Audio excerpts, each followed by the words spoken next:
ਸਤਿਨਾਮ ਵਾਹਿਗੁਰੂ ਸਾਹਿਬ JIO. Ram ਨਾਮ ਉਰ ਮੈਂ ਗਇਹੂ, ਚਾਂਕੈ ਸਮ ਨਹੀਂ ਕੋਇ। ਜਿਹ ਸਿਮਰਤ ਸੰਕਟ ਮਿਟੈ, ਦਰਸ਼ ਤੁਹਾਰੋ ਹੋਇ। ਜੇਤਾ ਜੀਓ ਪਿੰਡ ਸਭ ਤੇਰਾ, ਤੂੰ ਅੰਤਰ ਜਾਮੀ ਪੁਰਖ ਭਗਵਾਨ। ਦਾਸਨ ਦਾਸ ਕਹੈ ਜਨ ਨਾਨਕ, ਜਿਹਾ ਤੂੰ ਕਰਾਹੀ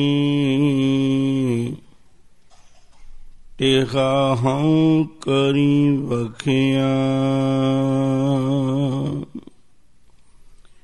ਦਾਸਨ ਦਾਸ ਕਹੈ ਜਨ ਨਾਨਕ, ਜਿਹਾ ਤੂੰ ਕਰਾਹੀ ਤਿਹਾ ਹਉ ਕਰੀ ਵਖਿਆ।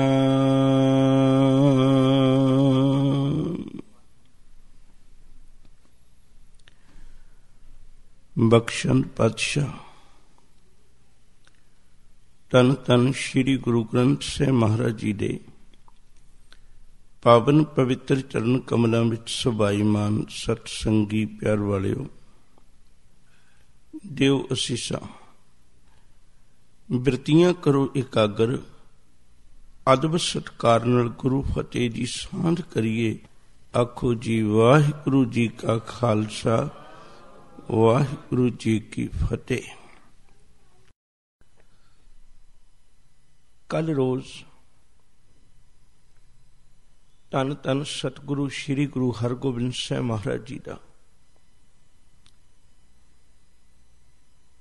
ਪਾਵਨ ਪਵਿੱਤਰ ਪ੍ਰਕਾਸ਼ ਦਿਵਸ ਸੀ। ਇਸੇ ਗੱਲ ਨੂੰ ਮੱਦੇਨਜ਼ਰ ਰੱਖਦੇ ਹਾਂ, ਆਉਣ ਵਾਲੇ ਦਿਨਾਂ ਵਿੱਚ ਆਪਾਂ ਕੋਸ਼ਿਸ਼ ਕਰਾਂਗੇ ਸਾਹਿਬ ਦੇ ਜੀਵਨ ਦੀਆਂ ਹੀ ਵਿਚਾਰਾਂ ਦੱਸ ਤੁਹਾਡੇ ਨਾਲ ਸਾਂਝੀਆਂ ਕਰ ਸਕੇ।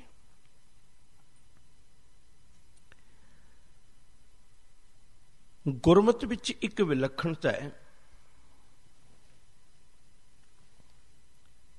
ਇੱਥੇ ਕਰਨੀ ਤੇ ਕਥਨੀ ਦੋ ਚੀਜ਼ਾਂ ਬਰਾਬਰ ਲੈ ਕੇ ਚੱਲੇ ਨੇ। ਆਮ ਥਾਵਾਂ ਦੇ ਉੱਤੇ ਕਥਨੀ ਇੱਕ ਵੱਖਰੀ ਚੀਜ਼ ਹੈ, ਕਰਨੀ ਇੱਕ ਵੱਖਰੀ ਚੀਜ਼ ਹੈ। ਕਥਨੀ ਕਰਨ ਵਾਲਿਆਂ ਨੇ ਬੜੇ ਧਾਰਮਿਕ ਗ੍ਰੰਥ ਦੁਨੀਆ ਵਿੱਚ ਦਿੱਤੇ।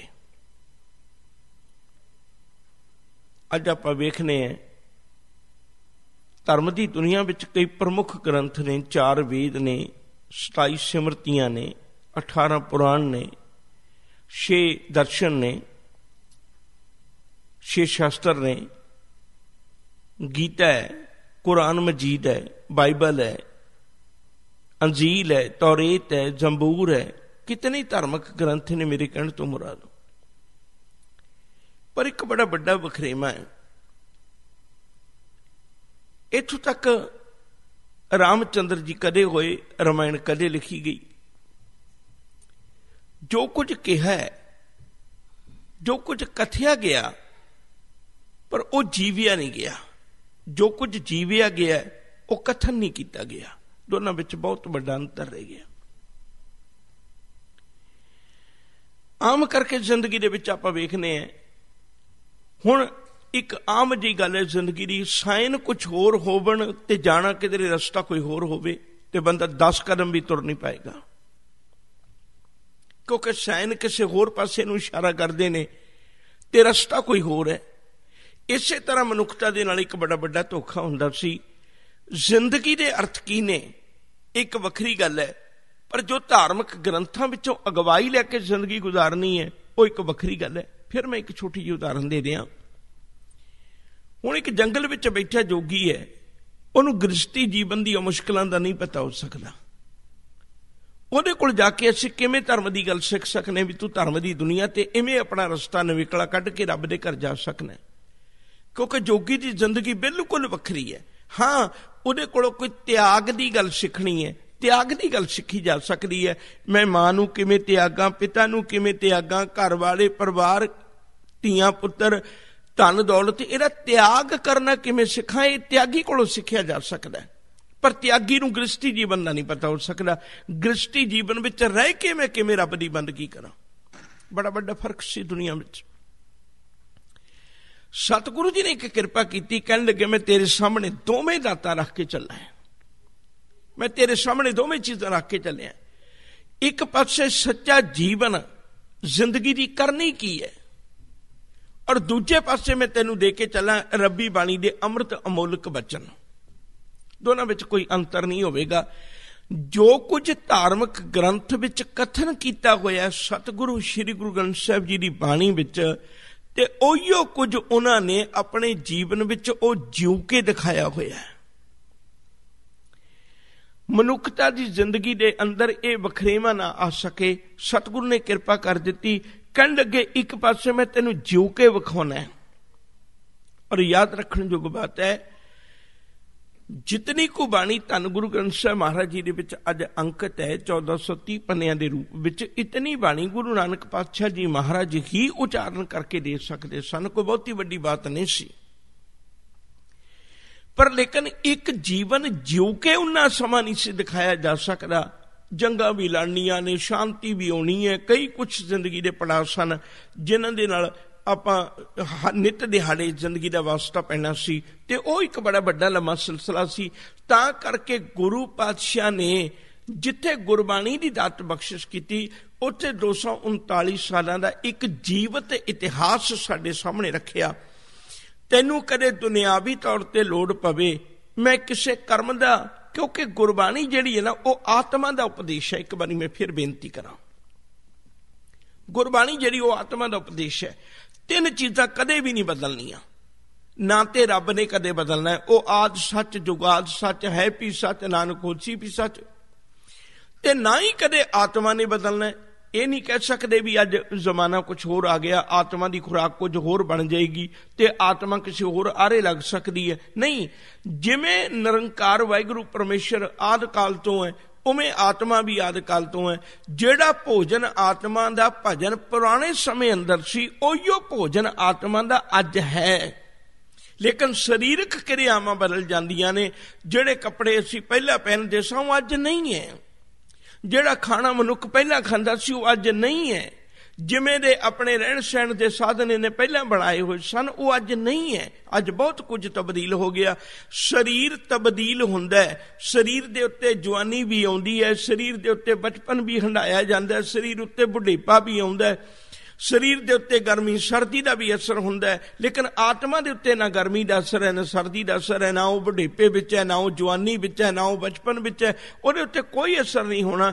ਇਸੇ ਲਈ ਨੰਬਰ 1 ਕਦੇ ਰੱਬ ਨੇ ਤਬਦੀਲ ਨਹੀਂ ਹੋਣਾ, ਨੰਬਰ 2 ਕਦੇ ਇਸ ਆਤਮਾ ਨੇ ਤਬਦੀਲ ਨਹੀਂ ਹੋਣਾ, ਨੰਬਰ 3 ਕਦੇ ਆਤਮਾ ਦੇ ਉਪਦੇਸ਼ ਰੱਬੀ ਬਾਣੀ ਨਿਰੰਕਾਰ ਦੇ ਉਹਨਾਂ ਨਿਰਮਲ ਬਚਨਾਂ ਨੇ ਕਦੇ ਤਬਦੀਲ ਨਹੀਂ ਹੋਣਾ। ਇੱਕ ਗੱਲ ਮੈਂ ਹੋਰ ਸਾਂਝੀ ਕਰਕੇ ਫਿਰ ਅੱਗੇ ਤੁਰਨਾ। ਇਹ ਗੱਲ ਚੇਤਾ ਰੱਖਣ ਵਾਲੀ ਹੈ ਵੀ ਰੱਬ ਦੇ ਕੋਲੋਂ ਗਿਆਨ ਆਇਆ, ਕਿਉਂਕਿ ਅਸਲ ਵਿੱਚ ਗੁਰੂ ਸਾਡਾ ਗਿਆਨ ਹੈ, ਗਿਆਨ ਨੇ ਕਦੇ ਤਬਦੀਲ ਨਹੀਂ ਹੋਣਾ। ਹਾਂ, ਇਹ ਗੱਲ ਵੱਖਰੀ ਵੀ ਗਿਆਨ ਪਰੋਸਿਆ ਕਿਹੜੇ ਭਾਂਡਿਆਂ 'ਚ ਗਿਆ, ਗਿਆਨ ਵਰਤਾਇਆ ਕਿਹੜੇ ਭਾਂਡਿਆਂ 'ਚ ਗਿਆ। ਅੱਖਰ ਜਿਤਨੇ ਨੇ ਰੱਬੀ ਬਾਣੀ ਵਿੱਚ, ਇਹ ਗਿਆਨ ਨੂੰ ਵਰਤਾਉਣ ਵਾਲੇ ਭਾਂਡੇ ਨੇ, ਇਹ ਗਿਆਨ ਨੂੰ ਵਰਤਾਉਣ ਵਾਲੇ ਇੱਕ ਸਾਧਨ ਹੈ ਮਨੁੱਖਤਾ ਤੱਕ ਲੈ ਕੇ ਜਾਣ ਵਾਲੇ। ਅਸਲ ਵਿੱਚ ਗੁਰੂ ਜਿਹੜਾ ਹੈ, ਅਸਲ ਵਿੱਚ ਜਿਹੜੀ ਪਰਮੇਸ਼ਰ ਦੀ ਦਾਤ ਹੈ, ਅਸਲ ਵਿੱਚ ਉਪਦੇਸ਼ ਹੈ ਜਿਹੜਾ, ਉਹ ਰੱਬੀ ਬਾਣੀ ਦਾ ਗਿਆਨ ਹੈ, ਵਿੱਚ ਪਿਆ ਹੋਇਆ ਅੰਮ੍ਰਿਤ ਬਾਣੀ ਦਾ ਗਿਆਨ ਹੈ। ਇਸ ਲਈ ਹਜ਼ੂਰ ਨੇ ਇੱਕ ਫੈਸਲਾ ਦਿੱਤਾ ਬੜਾ ਟਲ। ਕਬੀਰ ਸਾਹਿਬ ਆਖਦੇ ਨੇ, ਕਹਿੰਦੇ ਕਬੀਰ ਜਹਾਂ ਗਿਆਨ ਤਹ ਧਰਮ ਹੈ। ਧਰਮ ਨਹੀਂ ਉੱਠ ਸਕਦਾ ਜਿੱਥੇ ਗਿਆਨ ਦੀ ਬਾਤ ਹੋਵੇ। ਅਗਿਆਨਤਾ ਦਾ ਪੱਲੂ ਪਕੜ ਕੇ ਮਨੁੱਖ ਧਰਮ ਦੇ ਰਾਹ ਤੇ ਨਹੀਂ ਤੁਰ ਸਕਦਾ। ਜੋ ਨੇ ਧਰਮ ਦੇ ਰਾਹ ਤੇ ਤੁਰਨਾ ਉਹਨੂੰ ਗਿਆਨ ਦਾ ਪੱਲੂ ਪਕੜਨਾ ਹੀ ਪਵੇਗਾ। ਮੈਂ ਸਿਰਫ ਇਤਨੀ ਕੁ ਬੇਨਤੀ ਤੁਹਾਡੇ ਨਾਲ ਸਾਂਝੀ ਕਰ ਰਿਹਾ ਕਿ ਗੁਰੂ ਪਾਤਸ਼ਾਹ ਦਾ ਜੀਵਿਆ ਹੋਇਆ ਇਤਿਹਾਸ ਉਹ ਵੀ ਸਾਡੀ ਜ਼ਿੰਦਗੀ ਲਈ ਬਹੁਤ ਜ਼ਰੂਰੀ ਹੈ। क्योंकि कौमां जिउंदियां दा इतिहास हमेशा संभालिया हुंदा है। अवेसलियां कौमां या सुत्तियां पईयां कौमां या मुर्दे लोग जिहड़े हुंदे ने वो कदे अपने इतिहास नूं संभाल के नहीं रखिया करदे। सिख कौम एक महान कौम है ते ये जिउंदी जागदी कौम है, दुख दर्द नूं महसूस करन वाली कौम है। इसलिए ये जिउंदी कौम की एक निशानी है भी इन्हें अपने इतिहास नूं संभाल के रखिया होया। करम सिंह स्टोरिया ने किताब संपादित की सी किसी वेले, बहुमुल्ले लेख। ਉਹਦੇ ਵਿੱਚ ਇੱਕ विद्वान का जिक्र है बड़ा प्यारा। कहते इतिहास है कि इतिहास के अखरी अर्थ किए ने उन्होंने।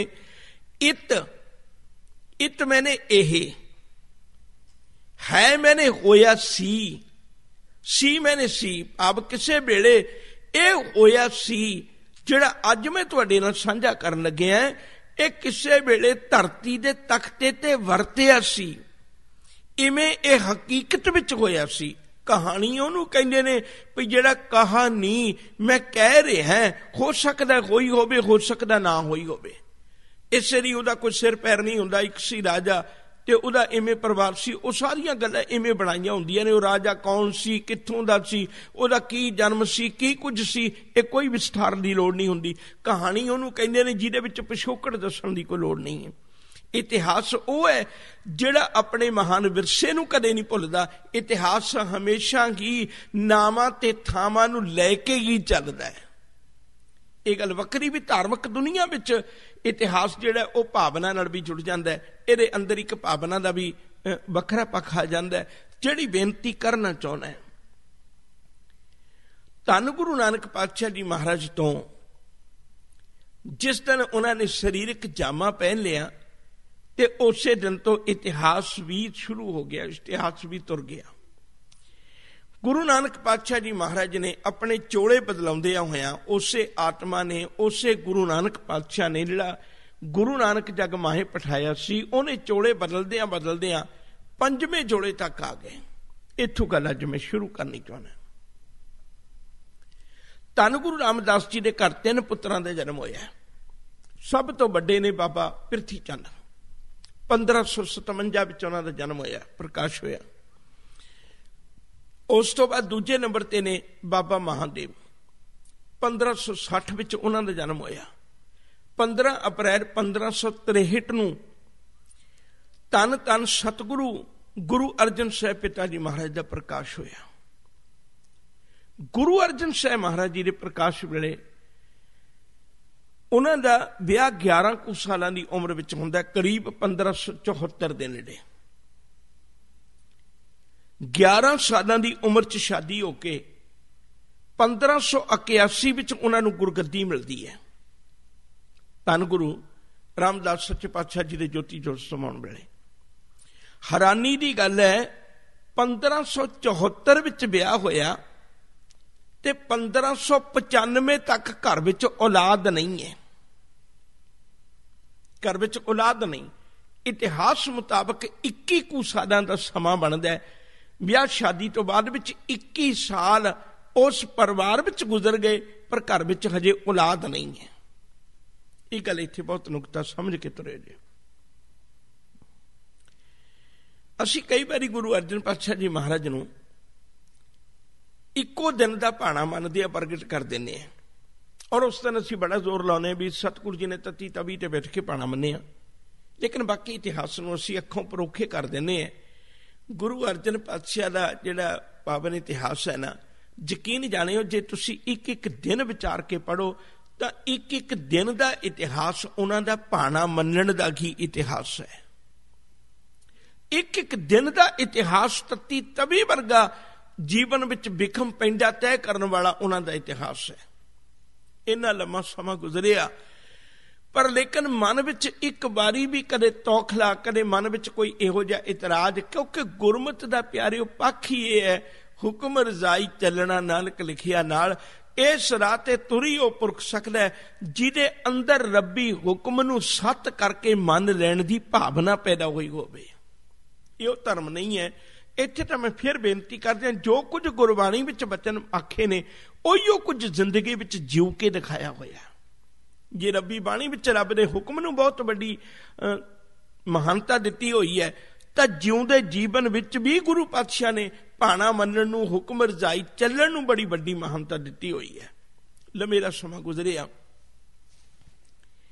ਘਰ ਵਿੱਚ ਔਲਾਦ ਨਾ ਹੋਈ, ਪਰ ਮਾਲਕ ਦੇ ਚਰਨਾਂ ਵਿੱਚ ਬੇਨਤੀ, ਅਰਦਾਸ, ਇੱਕ ਦਿਨ ਉਹਦਾ ਸਰੂਪ ਪ੍ਰਗਟ ਰੂਪ ਵਿੱਚ ਹੋਇਆ, ਜਿਹਨੂੰ ਆਪਾਂ ਗੁਰੂ ਕੀ ਬਾਣੀ ਦੇ ਬਚਨਾਂ ਮੁਤਾਬਕ ਵਿਚਾਰਨ ਦੀ ਕੋਸ਼ਿਸ਼ ਕਰਾਂਗੇ। ਭਾਵੇਂ ਕਿ ਇੱਥੇ ਬਹੁਤ ਕੁਝ ਇਹੋ ਜਿਹਾ ਲਿਖ ਦਿੱਤਾ ਗਿਆ, ਪਰ ਮੈਂ ਉਸ ਗੱਲ ਤੋਂ ਕਿਨਾਰਾ ਕਰਕੇ ਗੁਰੂ ਕੀ ਬਾਣੀ ਵਿੱਚੋਂ ਕੁਝ ਬਚਨ ਤੁਹਾਡੇ ਨਾਲ ਸਾਂਝੇ ਕਰਨਾ ਚਾਹੁੰਦਾ। ਸਤਿਗੁਰ ਸਾਚੇ ਦੀਆ ਭੇਜ, ਚਿਰ ਜੀਵਨ ਉਪਜਿਆ ਸੰਜੋਗ, ਉਧਰੇ ਮਾਹਿਆ ਕੀਆ ਨਿਵਾਸ, ਮਾਤਾ ਕੈ ਮਨ ਬਹੁਤ ਵਿਗਾਸ। ਬਹੁਤ ਲੰਮੇਰਾ ਸਮਾਂ ਪਰਿਵਾਰ ਦਾ ਭਾਵੇਂ ਗੁਜ਼ਰਿਆ, ਘਰ ਵਿੱਚ ਔਲਾਦ ਨਹੀਂ, ਪਰ ਨਿਰੰਕਾਰ ਨੇ ਸਤਿਗੁਰ ਸਾਚੇ ਦੀਆ ਭੇਜ, ਬਿਲਕੁਲ ਸਪਸ਼ਟ ਬਚਨ ਨੇ ਗੁਰੂ ਪਾਤਸ਼ਾਹ ਦੇ। ਨਿਰੰਕਾਰ ਨੇ ਕਿਰਪਾ ਕੀਤੀ, ਬਖਸ਼ਿਸ਼ ਕੀਤੀ, ਘਰ ਵਿੱਚ ਔਲਾਦ ਬਖਸ਼ਿਸ਼ ਕੀਤੀ। ਜਮਿਆ ਪੂਤ ਭਗਤ ਕੋ ਬਿੰਦ ਕਾ, ਪ੍ਰਗਟਿਆ ਸਭ ਮੈਂ ਲਿਖਿਆ ਧੁਰ ਕਾ। ਇੱਕ ਪੁੱਤਰ ਪੈਦਾ ਹੋਇਆ, ਉਹ ਰੱਬ ਦਾ ਭਗਤ, ਨਿਰੰਕਾਰ ਦਾ ਭਗਤ, ਉਹ ਧੰਨ ਗੁਰੂ ਹਰਗੋਬਿੰਦ ਸਾਹਿਬ ਮਹਾਰਾਜ ਜੀ ਦਾ ਪ੍ਰਕਾਸ਼ ਹੋਇਆ 1595 ਨੂੰ ਜੂਨ ਦੇ ਮਹੀਨੇ। ਸਤਿਗੁਰੂ ਗੁਰੂ ਹਰਗੋਬਿੰਦ ਸਾਹਿਬ ਮਹਾਰਾਜ ਜੀ ਦਾ ਪ੍ਰਕਾਸ਼ ਹੋਇਆ। ਔਰ ਇਹ ਵੀ ਗੱਲ ਚੇਤਾ ਰੱਖਣ ਵਾਲੀ ਹੈ, ਸਤਿਗੁਰੂ ਗੁਰੂ ਅਰਜਨ ਸਾਹਿਬ ਸੱਚੇ ਪਿਤਾ ਜੀ ਮਹਾਰਾਜ ਨੇ ਕੋਈ ਥੋੜਾ ਜਿਹਾ 6 ਸਾਲਾਂ ਦਾ ਸਮਾਂ ਉਹਨਾਂ ਨੇ ਬਾਹਰ ਪ੍ਰਚਾਰਕ ਦੌਰਿਆਂ ਤੇ ਵੀ ਗੁਜ਼ਾਰਿਆ। ਉਸ ਦਰਮਿਆਨ ਸਤਿਗੁਰੂ ਜੀ ਦਾ ਪਰਿਵਾਰ ਜਿਹੜਾ ਉਹ ਗੁਰੂ ਕੀ ਬਡਾਲੀ ਉਸ ਵੇਲੇ ਉਸੇ ਨਿਵਾਸ ਕਰ ਰਿਹਾ ਸੀ। ਕਿਉਂਕਿ ਥੋੜਾ ਜਿਹਾ ਪਿਛੋਕੜ ਤੁਹਾਡੇ ਨਾਲ ਫਿਰ ਬੋਲਾਂ, ਬਾਬਾ ਪ੍ਰਿਥੀ ਚੰਦ ਪਹਿਲਾਂ ਵੀ ਈਰਖਾ ਕਰਦੇ ਸਨ। ਨਿੱਤ ਦਿਹਾੜੇ ਉਹਨਾਂ ਦਾ ਜੀਵਨ ਈਰਖਾ ਵਿੱਚ ਹੀ ਗੁਜ਼ਰਿਆ, ਪਰ ਜਦੋਂ ਆਪਣੀ ਈਰਖਾ ਕਿਸੇ ਕੰਮ ਨਾ ਆਈ, ਧੰਨ ਗੁਰੂ ਰਾਮਦਾਸ ਮਹਾਰਾਜ ਜੀ ਨੇ, ਕਵੀ ਸੰਤੋਖ ਸਿੰਘ ਨੇ ਬੜੇ ਪਿਆਰੇ ਬੋਲ ਲਿਖੇ ਨੇ, ਤੇ ਉਹਨਾਂ ਨੂੰ ਬਾਬੇ ਪ੍ਰਿਥੀ ਚੰਦ ਨੂੰ ਸੁਚੇਤ ਕਰਕੇ ਇੱਕ ਬਚਨ ਆਖਿਆ। ਕਹਿਣ ਲੱਗੇ, ਭਲਿਆ ਪੁਰਖਾ, ਤੇਰੇ ਹਿਰਦੇ ਦੇ ਹੰਕਾਰ ਨੇ ਧਨ ਕੋ ਸਾਂਭਤ ਰਹੋ ਮਹਾਨਾ, ਉਰ ਅਹੰਕਾਰ ਨੇ ਕਬ ਬਚ ਮਾਨਾ। ਕਹਿਣ ਲੱਗੇ, ਨਿਰਾ ਧਨ ਨੂੰ ਸੰਭਾਲਣ ਤੇ ਤੂੰ ਜ਼ਿੰਦਗੀ ਲਾ ਦਿੱਤੀ, ਹਿਰਦੇ ਦਾ ਹੰਕਾਰੀ ਹੋ ਕੇ ਕਦੇ ਗੁਰੂ ਦੇ ਬਚਨ ਨੂੰ ਨਹੀਂ ਮੰਨ ਸਕਿਆ। ਜਗ ਵਿਵਹਾਰਨ ਮੈਂ ਚਤਰਾਈ, ਇੱਕ ਵੀ ਗੁਣ ਨਹੀਂ ਲੈ ਗੁਰਿਆਈ। ਕਹਿਣ ਲੱਗੇ, ਦੁਨੀਆ ਦੀਆਂ ਚਲਾਕੀਆਂ ਦੇ ਮਗਰੀ ਤੁਰਿਆ ਰਿਹਾ ਸਜਣਾ, ਤੇਰੇ ਵਿੱਚ ਇੱਕ ਵੀ ਗੁਣ ਨਹੀਂ ਸੀ ਜਿਹੜਾ ਤੂੰ ਗੁਰੂ ਦੀ ਨਜ਼ਰ ਵਿੱਚ ਪ੍ਰਵਾਨ ਹੋ ਜਾਂਦਾ। ਕਿਉਂਕਿ ਇੱਥੇ ਮਨ ਚੰਚਲਾ, ਚਿਤਨਾਈ ਕਿਨੇ ਨਾ ਪਾਇਆ ਦਾ ਸਪਸ਼ਟ ਸਬੂਤ ਹੈ ਸਾਡੇ ਕੋਲ, ਬਿਲਕੁਲ ਪ੍ਰਤੱਖ ਮਿਸਾਲ ਹੈ ਸਾਡੇ ਕੋਲ। ਜਿਹੜਾ ਬੰਦਾ ਨਿਰੇ ਮਨ ਦੀਆਂ ਚਲਾਕੀਆਂ ਨਾਲ ਗੁਰਮਤਿ ਦੇ ਰਾਹ ਤੇ ਤੁਰਨਾ ਚਾਹੁੰਦਾ ਹੈ, ਉਹ ਇਸ ਰਾਹ ਤੇ ਪਾਰ ਨਹੀਂ ਪੈ ਸਕਦਾ। ਇੱਥੇ ਆਪਣੇ ਮਨ ਦੀ ਚਲਾਕੀ ਤਿਆਗ ਕਰਕੇ ਗੁਰੂ ਦੀ ਹੁਕਮ ਰਜ਼ਾਈ ਅਨੁਸਾਰ ਜਿਵ ਤੂੰ ਚਲਾਵੇਂ ਤੇ ਚੱਲੇ ਸੁਆਮੀ। ਹੋਰ ਕਿਆ ਜਾਣਾ ਗੁਣ ਤੇਰੇ ਦੇ ਰਾਹ ਤੇ ਤੁਰਨਾ ਪੈਂਦਾ। ਜਿਹੜੀ ਬੇਨਤੀ ਕਰ ਰਿਹਾ ਸਾਂ, ਬਾਬੇ ਪ੍ਰਿਥੀ ਚੰਦ ਨੂੰ ਗੁਰਿਆਈ ਨਾ ਮਿਲੀ, ਗੁਰਿਆਈ ਦੀ ਦਾਤ ਮਿਲੀ ਧੰਨ ਗੁਰੂ ਅਰਜਨ ਪਾਤਸ਼ਾਹ ਜੀ ਮਹਾਰਾਜ ਨੂੰ। ਹੁਣ ਬਾਬਾ ਪ੍ਰਿਥੀ ਚੰਦ ਇਸ ਗੱਲੋਂ ਕਲਪਿਆ, ਪਹਿਲਾਂ ਜਾ ਕੇ ਉਹਨੇ ਗੋਇੰਦਵਾਲ ਸਾਹਿਬ ਦੀ ਧਰਤੀ ਦੇ ਉੱਤੇ ਬਹੁਤ ਵੱਡਾ ਇੱਕ ਜਹਾਜ਼ ਖੜਾ ਕਰਨ ਦੀ ਕੋਸ਼ਿਸ਼ ਕੀਤੀ, ਨਾ ਕਾਮਯਾਬ ਹੋਇਆ।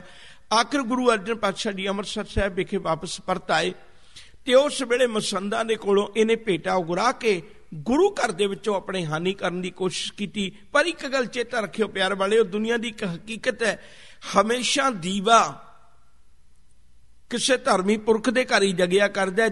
ਚੋਰ ਭਾਵੇਂ ਲੱਖਾਂ ਕਰੋੜਾਂ ਦੀ ਚੋਰੀ ਕਰ ਲੈ, ਲੇਕਿਨ ਚੋਰ ਦੇ ਘਰ ਦੀਵਾ ਨਹੀਂ ਜਗਿਆ ਕਰਦਾ, ਭਾਵ ਸ਼ਾਂਤੀ ਨਹੀਂ ਹੋਇਆ ਕਰਦੀ। ਬਾਬੇ ਪ੍ਰਿਥੀ ਚੰਦ ਨੇ ਬੜੀ ਕੋਸ਼ਿਸ਼ ਕੀਤੀ, ਬੜੇ ਉਪਰਾਲੇ ਕੀਤੇ, ਪਰ ਆਖਿਰਕਾਰ ਉਹਦਾ ਕਾਰਜ ਕੋਈ ਸਾਕਾਰ ਨਾ ਹੋਇਆ।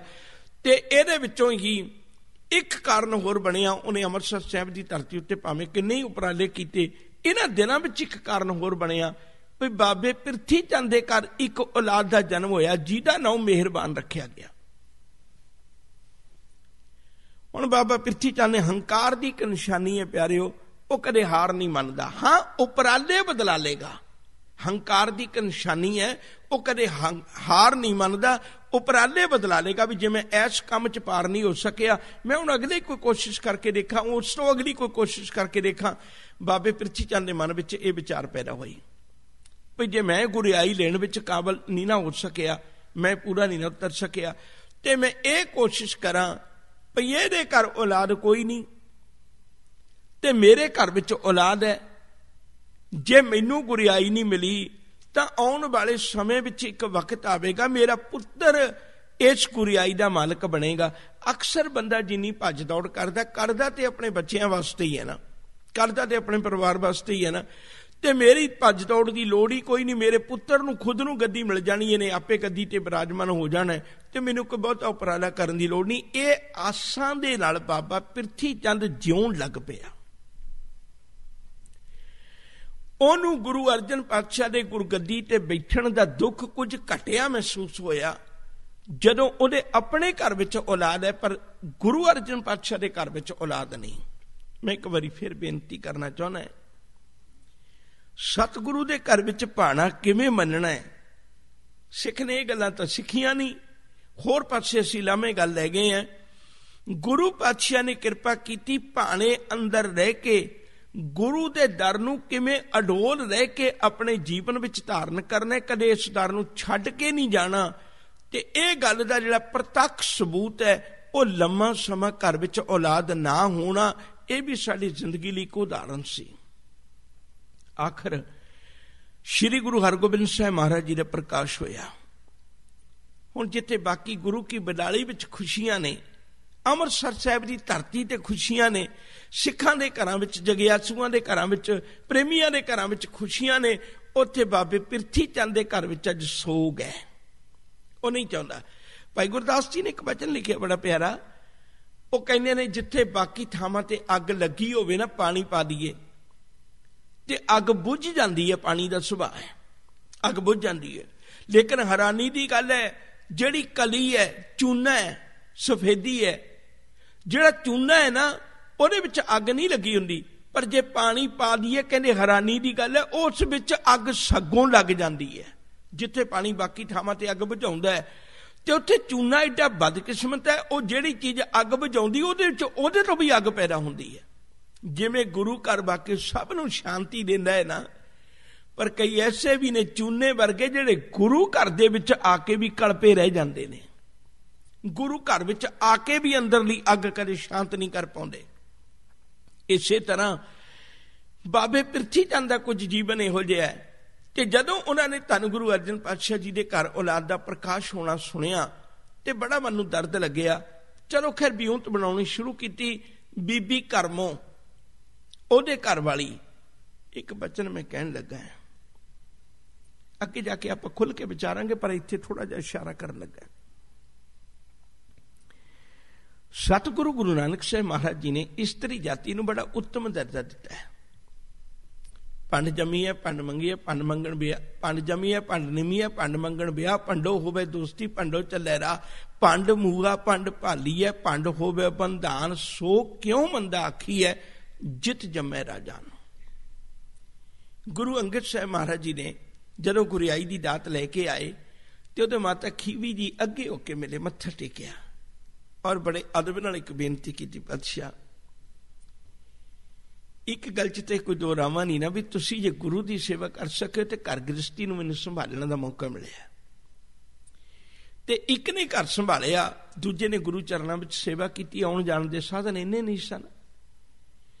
सतगुरु तुहाडे सिर ते तां छत्र झुल गया ते गुरु दे दर तों कोई गरीबनी वास्ते भी असीसां लैके आए हो। बड़ा सोहना लिखिया प्रिंसीपल सतवीर सिंह होरां।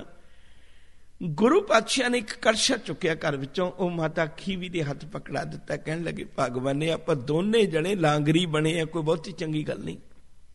मैं गुरु शब्द का लंगर वरतावांगा, तू प्रसाद पानी का लंगर वरता। इस घर विचों कोई आत्मा करके भी भुखा ना जावे, इस घरों कोई शरीरक तौर पर भी भुखा ना जावे। और मैं हैरान होना कई बार इतिहास पढ़दे हां, यह गल चेता रखियो, जिते गुरु का शब्द अमोलक है ना, इसका कोई मुल नहीं है। ते माता खीवी का लंगर भी अमोलक रहा है।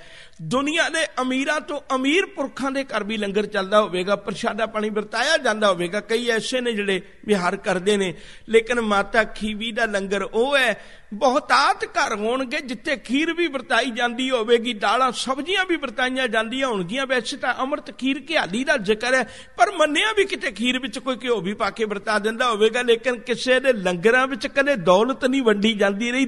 ਦੌਲਤ ਕੇਵਲ ਮਾਤਾ ਖੀਵੀ ਦੇ ਲੰਗਰਾਂ 'ਚ ਵੰਡੀ ਜਾਂਦੀ ਰਹੀ ਹੈ। ਜੇ ਕਿਸੇ ਪੁੱਤਰ ਦਾ ਚੋਲਾ ਵੇਖਦੇ ਨੇ, ਇਹਦਾ ਚੋਲਾ ਬਹੁਤ ਬਿਰਧ ਹੋ ਗਿਆ, ਇਹ ਕਿਹਦੇ ਅੱਗੇ ਹੱਥ ਅੱਡੇਗਾ? ਇਹ ਗੁਰੂ ਅੰਗਦ ਸਾਹਿਬ ਦੇ ਦਰਬਾਰ ਦਾ ਸਿੱਖ ਹੈ।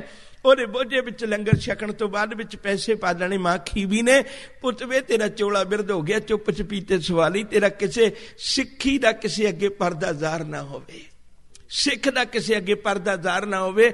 ਜੇ ਕਿਸੇ ਦੇ ਪੈਰ ਫਟੇ ਵੇਖ ਲੈਣੇ, ਕਿਉਂਕਿ ਸਿੱਖੀ ਗਰੀਬੀ ਦੇ ਪੰਘੂੜੇ 'ਚ ਜੰਮੀ ਹੈ ਪਿਆਰਿਓ, ਇਹ ਗੱਲ ਚੇਤਾ ਰੱਖਿਓ। ਤੇ ਮਾਂ ਖੀਵੀ ਨੇ ਉਹਦੇ ਬੋਝੇ 'ਚ ਪੈਸੇ ਪਾ ਦੇਣੇ, ਇਕੱਲਿਆਂ ਮਿਲ ਕੇ ਪੈਸੇ ਪਾ ਦੇਣੇ। ਪੁੱਤ ਵੇ ਤੂੰ ਕਿਸੇ ਅੱਗੇ ਸਿਰ ਨੀਵਾਂ ਨਾ ਕਰੀ, ਕਿਉਂਕਿ ਤੇਰਾ ਸਿਰ ਗੁਰੂ ਅੰਗਦ ਸਾਹਿਬ ਦੇ ਦਰਬਾਰ ਵਿੱਚ ਨੀਵਾਂ ਹੁੰਦਾ ਹੈ। ਜਦੋਂ ਤੂੰ ਕਿਸੇ ਅੱਗੇ ਨੀਵਾਂ ਕਰੇਗਾ, ਇਹ ਗੁਰੂ ਦੇ ਦਰਬਾਰ ਦਾ ਸਿਰ ਨੀਵਾਂ ਹੋਣ ਵਾਲੀ ਬਾਤ ਹੋਵੇਗੀ। ਉਹਦੇ ਬੋਝੇ ਪੈਸੇ ਪਾ ਦੇਣੇ। ਪੁੱਤ ਵੇ ਜਿੱਥੇ ਤੇਰਾ ਜੀ ਕਰਿਆ ਤੂੰ ਘਰ ਦੀਆਂ ਲੋੜਾਂ ਪੂਰੀਆਂ ਕਰ ਲਈ। ਲੰਗਰ ਦੇ ਨਾਲ ਨਾਲ ਦੌਲਤ ਵੰਡੀ ਜਾਂਦੀ ਰਹੀ। ਮਾਤਾ ਖੀਵੀ ਸੌ ਸੋਏ ਜਿਨ ਗੋਏ ਉਠਾ ਲਈ। ਤੂੰ ਸਾਰੀ ਧਰਤੀ ਦਾ ਭਾਰ ਹੀ ਚੁੱਕ ਲਿਆ ਪ੍ਰਤੀਤ ਹੁੰਦਾ ਹੈ। ਤੇਰੇ ਦਰ ਤੋਂ ਕਦੇ ਕੋਈ ਨਿਰਾਸ਼ ਨਾ ਗਿਆ। ਇਸਤਰੀ ਨੂੰ ਏਡਾ ਵੱਡਾ ਦਰਜਾ ਦਿੱਤਾ। ਜਿਹੜੀ ਗੱਲ ਮੈਂ ਕਰਨੀ ਹੋ ਅੱਗੇ ਜਾ ਕੇ ਸ਼ੁਰੂ ਕਰਨਾ। ਗੁਰੂ ਅਮਰਦਾਸ ਜੀ ਦੇ ਘਰ ਪੈਦਾ ਹੋਈ ਬੀਬੀ ਭਾਨੀ, ਉਹਨੇ ਇੱਕ ਜੇਠੇ ਦੇ ਜੀਵਨ ਨੂੰ ਕੀ ਬਣਾ ਦਿੱਤਾ, ਅੱਜ ਇਤਿਹਾਸ ਹਾਮੀ ਭਰਦਾ ਹੈ। ਜੇ ਇੱਕ ਵਾਰੀ ਵੀ ਇਤਰਾਜ਼ ਨਹੀਂ ਕੀਤਾ, ਪਿਤਾ ਗੁਰੂ ਅਮਰਦਾਸ ਜੀ ਦਾ ਵਪਾਰ ਪੱਖੋਂ ਚੰਗਾ ਕਾਰੋਬਾਰ ਸੀ। ਧੰਨ ਗੁਰੂ ਅਮਰਦਾਸ ਸੱਚੇ ਪਿਤਾ, ਤੁਸੀਂ ਆਪ ਖੁਦ ਚੰਗੇ ਵਿਹਾਰ ਕੀਤਾ ਸਾਰੀ ਜ਼ਿੰਦਗੀ, ਲੇਕਿਨ ਮੈਨੂੰ ਉਹਦੇ ਲੜ ਲਾਉਣ ਲੱਗੇ ਹੋ ਜਿਹੜਾ ਘੁੰਗੜੀਆਂ ਵੇਚ ਕੇ ਗੁਜ਼ਾਰਾ ਕਰਦਾ ਰਿਹਾ। ਨਾ ਇਹਦੀ ਮਾਂ, ਨਾ ਇਹਦਾ ਪਿਓ, ਨਾ ਇਹਦਾ ਘਰ, ਤੇਰੇ ਦਰ ਤੇ ਟੋਕਰੀ ਢੋਣ ਵਾਲਾ ਹੈ। ਮੈਨੂੰ 2 ਪੈਸੇ ਦੀ ਰੋਟੀ ਦਾ ਕੋਈ ਨਾ ਕੋਈ ਉਪਰਾਲਾ। ਜੋ ਪਿਤਾ ਨੇ ਕਹਿਤਾ ਸੱਤ ਕਰਕੇ ਮੰਨੇ। ਭਾਨੀ ਤੂੰ ਵਾਕਈ ਭਾਣਾ ਮੰਨਣ ਵਾਲੀ ਹੈ। ਤੇ ਗੁਰੂ ਰਾਮਦਾਸ ਜੀ ਦੇ ਦਰ ਤੇ ਅਥਾਹ ਸੇਵਾ ਕੀਤੀ। ਆਖਰਕਾਰ ਇੱਕ ਦਿਨ ਵਕਤ ਆਇਆ, ਉਸੇ ਬੀਬੀ ਭਾਨੀ ਜਿਹੜੀ ਬੇਨਤੀ ਇਸਤਰੀ ਜਾਤੀ ਦੀ ਮੈਂ ਕਰਨ ਲੱਗਾ ਤੁਹਾਡੇ ਨੂੰ ਸਾਂਝੀ, ਤਾਂ ਕਿ ਸਾਨੂੰ ਸਮਝ ਲੱਗ ਜਾਏ। ਤੇ ਗੁਰੂ ਅਰਜਨ ਪਾਤਸ਼ਾਹ ਜੀ ਮਹਾਰਾਜ ਦੇ ਘਰ ਮਾਤਾ ਗੰਗਾ ਰੱਬੀ ਭਾਣੇ ਵਿੱਚ ਰਹਿਣ ਵਾਲੀ। ਲੇਕਿਨ ਜਦੋਂ 6ਵੇਂ ਪਾਤਸ਼ਾਹ ਦਾ ਵਕਤ ਆਇਆ, ਉਸ ਵੇਲੇ ਸਾਹਿਬ ਨੇ ਆਖਿਆ ਇਸਤਰੀ ਨੂੰ ਦਰਜਾ ਦਿੰਦੇ ਰਹੇ, ਬੜੀ ਮਾਨ ਸਨਮਾਨ ਦਿੰਦੇ ਰਹੇ। ਲੇਕਿਨ ਮੈਂ ਅੱਜ ਇੱਕ ਸਮਾਜ ਦੀ ਟੋਲੀ ਵਿੱਚ ਗੱਲ ਪਾ ਕੇ ਚੱਲਿਆ। ਉਹ ਬੰਦਿਆ, ਜੇ ਤੂੰ ਆਪਣੇ ਧਰਮ ਦੀ ਦੁਨੀਆ ਵਿੱਚ ਅਡੋਲ ਰਹਿਣਾ ਨਾ, ਤਾਂ ਇਹ ਧਰਮ ਦੀ ਦੁਨੀਆ ਵਿੱਚ ਅਡੋਲ ਰੱਖਣ ਵਾਲੀ ਤੈਨੂੰ ਤੇਰੀ ਘਰ ਵਾਲੀ ਹੋ ਸਕਦੀ ਹੈ। ਇਸਤਰੀ ਇਮਾਨ ਦਾ ਬਚਨ ਆਖਿਆ, ਦੌਲਤ ਗੁਜ਼ਰਾਨ ਪੁੱਤਰ ਨਿਸ਼ਾਨ। ਇਸਤਰੀ ਇਮਾਨ ਕਿਉਂ ਹੈ? ਕਿਉਂਕਿ ਜਦੋਂ ਵੀ ਕਦਾ ਬੰਦਾ ਡੋਲਦਾ ਨਾ, ਰੱਬੀ ਬਾਣੀ ਵਿੱਚ ਇੱਕ ਬਚਨ ਆਉਂਦਾ ਬੜਾ ਪਿਆਰਾ, ਤਵੱਜੋ ਦੇ ਕੇ ਸਰਵਣ ਕਰਨਾ। ਕਹਿਣ ਲੱਗੇ ਤੈਨੂੰ ਪਾਪਾਂ ਦੇ ਰਾਹ ਵੀ ਇਸਤਰੀ ਤੋੜਦੀ ਹੈ, ਤੈਨੂੰ ਧਰਮ ਦੇ ਰਾਹ ਵੀ ਇਸਤਰੀ ਤੋੜਦੀ ਹੈ। ਗੁਰੂ ਕੀ ਬਾਣੀ ਵਿੱਚ ਬਚਨ ਹੈ, ਸਾਹਿਬ ਦਾ ਬਚਨ ਹੈ। ਮਾਲਕ ਆਖਦੇ ਨੇ, ਕਹਿਣ ਲੱਗੇ ਜਿਹੜੇ ਤੂੰ ਪਾਪਾਂ ਦੇ ਰਾਹ ਤੁਰਦਾ ਹੈ ਨਾ, ਕਾਮਣ ਲੋੜ ਹੈ ਸੋਨਾ ਰੂਪਾ। ਇਸਤਰੀ ਸੋਨੇ ਤੇ ਚਾਂਦੀ ਦੇ ਗਹਿਣੇ ਭਾਵ ਕੀਮਤੀ ਦਾਤ ਮੰਗਦੀ ਹੈ। ਇਸਤਰੀ ਦੀ ਜਾਤੀ ਇਸ ਦਿਖਾਵਾ ਬਹੁਤ ਹੁੰਦਾ ਹੈ। ਕਾਮਣ ਲੋੜੈ ਸੋਨਾ ਰੂਪਾ, ਮਿੱਤਰ ਲੋੜਨ ਸੋਖਾਂ ਦਾਤਾ। ਨਾਨਕ ਪਾਪ ਕਰੇ ਤਿਨ ਕਾਰਨ, ਜਾਸੀ ਜਮ ਪ੍ਰਬੰਧਾਤਾ। ਕਹਿਣ ਲੱਗੇ ਆਪਣੇ ਪਰਿਵਾਰ ਦੀ ਖਾਤਰ ਪਾਪਾਂ ਦੇ ਰਾਹ ਤੇ ਪੈ ਜਾਂਦਾ। ਜਦੋਂ ਗੁਜ਼ਾਰਾ ਨਹੀਂ ਹੁੰਦਾ ਤੇ ਮਾੜੇ ਪਾਸੇ ਤੁਰ ਜਾਂਦਾ। ਲੈਂਦਾ ਵੱਧ ਦਵਾਈ ਤੂੰ ਮਾਇਆ ਕਰੇ ਇਕੱਠ, ਜਿਸ ਨੂੰ ਤੂੰ ਪਤਿਆਈ ਦਾ ਸੋਚ ਸਣ ਤੁਝੇ ਅਨਿਤ। ਜਿਹੜੀ ਘਰ ਵਾਲੀ ਇਹ ਰਹਿਣਾ ਸਿੱਖ ਗਈ ਨਾ, ਪਤੀ ਮੈਂ ਤੇਰੀ 10 ਨੋਹਾਂ ਦੀ ਕਮਾਈ ਵਿੱਚੋਂ ਰੋਟੀ ਖਾਣੀ ਹੈ, ਭਾਵੇਂ ਮੈਨੂੰ ਤੂੰ ਨਮਕ ਨਾਲ ਦੇ ਦੀ ਸਜਣਾ, ਮੈਨੂੰ ਉਹਦੇ ਵਿੱਚ ਆਨੰਦ ਆਏਗਾ। ਯਕੀਨ ਜਾਣੇ ਉਹ ਬੰਦਾ ਕਦੇ ਪਾਪਾਂ ਦੇ ਰਾਹ ਤੇ ਨਹੀਂ ਤੁਰ ਸਕਦਾ। ਜਿੱਥੇ ਭਗਤ ਧੰਨਾ ਜੀ ਨੇ ਜਿਹੜੀ ਗੱਲ ਕਰਨ ਚਾਹੁੰਦਾ ਸਾਂ, ਭਗਤ ਧੰਨਾ ਜੀ ਨੇ ਜਿੱਥੇ ਗੱਲ ਆਖੀ ਨਾ, ਜਿੱਥੇ ਸਾਨੂੰ ਪਤਾ ਨਹੀਂ ਇਸ ਗੱਲ ਦਾ, ਅਸੀਂ ਕੇਵਲ ਚੰਮ ਦੇ ਵਪਾਰੀ ਬਣ ਕੇ ਤੇ ਕੇਵਲ ਚੰਮ ਦੀ ਕੀਮਤ ਪਾਉਂਦੇ ਆ ਨਾ। ਤੇ ਭਗਤ ਧੰਨਾ ਜੀ ਨੇ ਇੱਕ ਬਚਨ ਆਖਿਆ, ਕਹਿੰਦੇ ਰੱਬਾ ਜਿੱਥੇ ਮੈਂ ਤੇਰੇ ਕੋਲੋਂ ਘਰ ਦਾ ਸਾਜੋ ਸਮਾਨ ਮੰਗਿਆ ਹੈ ਨਾ, गोपाल तेरा आरता जो जन तुमरी भगत करंते तिनके का सुवारता। दाल सीधा मांगो केओ हमरा खुशी करे नित जियो। पनिया शादा नीका अनाज मंगो सत सीका। गौ भैंस मांगो लबेरी कताजन तुरी चंगेरी। घर की गीहन चंगी। कली केवल सुंदरता की गल नहीं, घर दी गीहन इन्नी चंगी होवे, जिथे मेरे कदम डोलन सच्चे पातशाह उत्थे मैनू बरकरारता देवे, उत्थे मैनू अडोलता देवे। घर की गीहन चंगी जन धन्ना लेवे मंगी। रब्बा मैं तेरे कोलों एक दात ये भी मंग के लेना, क्योंकि चंगी घर दी गीहन किसे सुभागिया नू मिलदी है। ते अज जिहड़ी बेनती करन लगा सां, सतगुरु गुरु अर्जन साहब महाराज जी के घर मात गंगा जिथे अत दे भाणे विच रहन वाली इस्त्री है ना, उत्थे पिरथी चंद दे घर विच रहन वाली बीबी करमो अत दे जीवन दी ਉਹ है जिहड़ी निरे हर वक्त अशांति विच जीवन का पल गुजारन वाली है। बाबे पिरथी चंद ने बचन आखे भी तेरी जिंदगी दे लारियां विच मेरी जिंदगी बतीत होंदी जा रही है। ना मैं गद्दी दे आसन ते तैनू बैठा वेखिया, मेरे अखां नूं शांति आउंदी, ते ना ही मैनू प्रतीत हुंदा भी हुण मेरा पुत्त बैठेगा। मेरा पुत्तर भी तेरे जिउंदियां जी गद्दी ते नहीं बैठ सकदा, क्योंकि गद्दी दा वारस धन गुरु अर्जन पातशाह दे घर प्रकाशमान हो गया है। उहदे हुंदियां ते तू गद्दी ते तेरा पुत्तर भी नहीं बैठ सकदा। बाबे पिरथी चंद दे घर बीबी करमो ने हद दर्जे दी अत चुकी हुई है। बाबे पिरथी चंद ने हुण कोशिश की एक सही जिंदगी का रस्ता छड्ड के जिथे खुशियां मनाइयां जा रही ने उत्थे पाप का रस्ता अख्तियार कर लिया। एक दाई नूं भेजिया, जिथों बच्चे लई देखो रब्बी बाणी दे फैसले मैं नाल तुहाडे लैके चला। साहिब आखदे ने कहंदे सब तो पहला प्यार है ना जिहड़ा बच्चे दा, वो माता दी नाल बनदा है, बल्कि माता कोलों भी मिलण वाले अमृत नाल बनदा है। पहले प्यार लगा थण दुध, पहला प्यार बच्चे दा निरछल प्यार जिहड़ा वो बिना स्वार्थ तो प्यार जिहड़ा वो मां कोलों अमृत दी आस रख के प्यार बनदा है। मां जिहड़ा तेरे कोलों मिलना है ना, उहने मैनूं जीवन देना, उहने मैनूं जिंदगी देनी है। बाकियां कोल हो सकता है कल मैनूं चंगा मिले ना मिले। इहो कारण है मैं बेनती करा, जिथे भी किते गुज्जी गल कीती होई है ना, वो मां नाल सांझी कीती होई, हालांकि पिता भी जिंदगी का हिस्सेदार है। छोटी जी बेनती इतनी भी करा, हालांकि बाप भी प्रतिपालना करता है, बेअंत मुशक्कतां करके प्रतिपालना करता है, पर लेकिन जिथे गुज्जी गल है ना, उत्ते हमेशा मां नाल कीती होई है। आनंद भया मेरी माए, माई चरण गुर मीठे, माई मैं धन पायो हर नाम। सब तो बड़ी गल, शब्द बहुत बारी आप पढ़ने हैं, पुता माता की असीस। उत्ते कोई पूछे पिता दी क्यों नहीं असीस?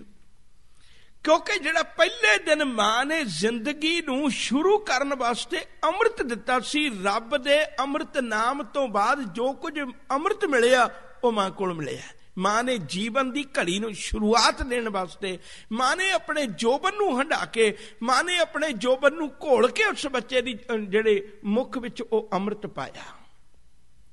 ते इतना प्यार बच्चे नूं कुछ भी पता नहीं, सिर्फ मां कोलों मिलण वाले अमृत दा पता है। जे कोई उस बच्चे नाल उदों भी पाप करे जिथों अमृत मिलना उत्थों जहर देवे, ते रब दे घर फिर किवें प्रवान हो सकदा सी? उहने एक दाई नूं खरीदिया। बाबे पिरथी चंद ने एक दाई नूं खरीदिया। एक बेनती और करा, गुरु अगे जिथे अरदास करदे हो ना भी सच्चे पातशाह मैनूं धन दे, उत्थे कदे कदाई गुरु अगे ये भी अरदास करया करी, सतगुरु धन तां नहीं पर गंगू ब्राह्मण वर्गा ना नहीं, टोडर मल वर्गा नहीं। सतगुरु जे तू धन देन लगा ना ते बाबे पिरथी चंद वर्गा धन ना देई, जिहड़ा धन तां खर्चदा है पर पाप दी दुनिया च खर्चदा है। गुरु अर्जन पातशाह ने भी वक्त आया असीं घर दे गहणे बेचे सन, जो कुछ संगतां वल्लों गहणे दा मतलब किसी रूप विच भी आया होया सोना चांदी, गुरु अर्जन पातशाह ने भी बेचे सी। बठिंडे दा आया होया एक गंगा राम व्यापारी, वो केवल पंडित इसे लिए बाजरा दे के गया सी लम्मा समा, क्योंकि उहदे कोल पैसे गुरु घर विचों पैसे नहीं सन। पैसे गुरु अर्जन पातशाह भी खर्चदे ने, पर किसी नूं जीवन देण वास्ते। पैसे बाबा पिरथी चंद भी खर्चण लगा, पर किसी का जीवन मौत विच बदलण लई। गुरु अगे अरदास करया करिए। अज वक्त आया, बाबा पिरथी चंद ने एक दाई नूं खरीदिया। दाई नूं खरीद के उन्होंने कोशिश की, उन्होंने कहण लगे भी जा बच्चा ਅਣਜਾਣੇ, ਉਹਨੂੰ ਪਤਾ ਨਹੀਂ ਲੱਗਣਾ। ਉਹਨੂੰ ਕੇਵਲ ਮਾਂ ਦੇ ਅੰਮ੍ਰਿਤ ਨਾਲ ਪਿਆਰ ਹੋਣ ਕਰਕੇ ਜਦੋਂ ਤੂੰ ਉਹਨੂੰ ਗੋਦ ਵਿੱਚ ਲਵੇਂਗੀ, ਉਹ ਤੇਰੇ ਕੋਲੋਂ ਅੰਮ੍ਰਿਤ ਦੀ ਆਸ ਰੱਖੇਗਾ, ਕਿਉਂਕਿ ਬੱਚਾ ਅਕਸਰ ਮੂੰਹ ਹਿਲਾਉਂਦਾ ਮਾਂ ਕੋਲੋਂ ਦੁੱਧ ਲੈਣ ਵਾਸਤੇ।